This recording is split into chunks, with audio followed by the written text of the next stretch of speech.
ঘর না থাকায় খোলা আকাশের নিচেই চলত পঠন পাঠনের কাজ।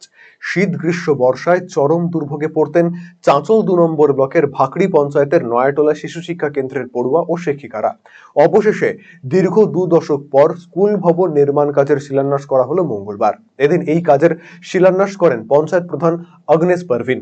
উল্লেখ্য, প্রথম থেকে চতুর্থ শ্রেণী পর্যন্ত এই কেন্দ্রে ৩৫ জন পড়ুয়া রয়েছে ৩ জন সহায়িকা। দীর্ঘ ২০ বছর ধরে খোলা আকাশের নিচে পঠন পাঠন চলত। প্রাকৃতিক দুর্যোগে বন্ধ থাকতো স্কুলও।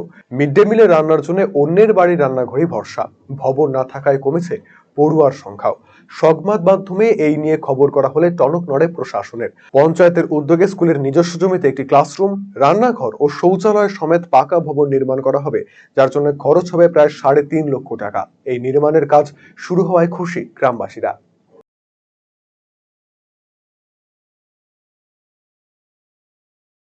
আজকে আমাদের চাঁচল নয়াটোলার যে এসএসকে স্কুল, ওটা দীর্ঘদিন মানে জমির সমস্যার জন্য কাজটা আটকে ছিল, কাজটা করে উঠতে পারেনি।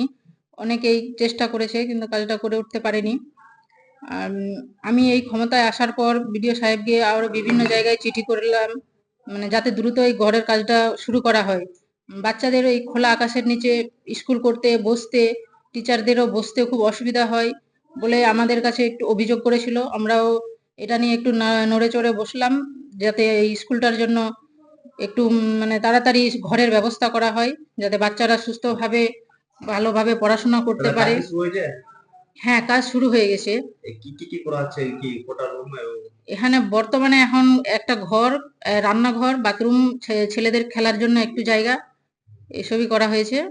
কাজ প্রায় শেষ হয়ে যাবে তাড়াতাড়ি আশা করি, যাতে বাচ্চাদের এই ঝড় বৃষ্টির মধ্যে আর অসুবিধা না হয় ক্লাস করতে, পড়াশোনা করতে।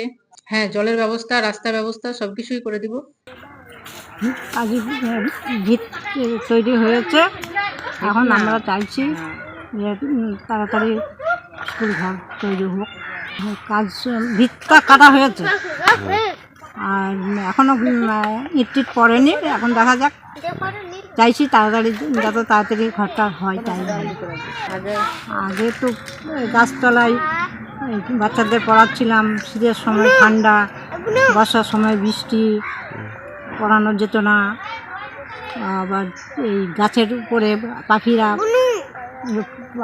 পায়খানা করতো, এসব করতো বাচ্চাদের এতে, এরকম নানান অসুবিধা। বাথরুম নাই, গ্রীষ্ম বর্ষা সব ঋতুতেই এই গাছতলাতে অনেক প্রত্যেক সিজনেই অসুবিধা।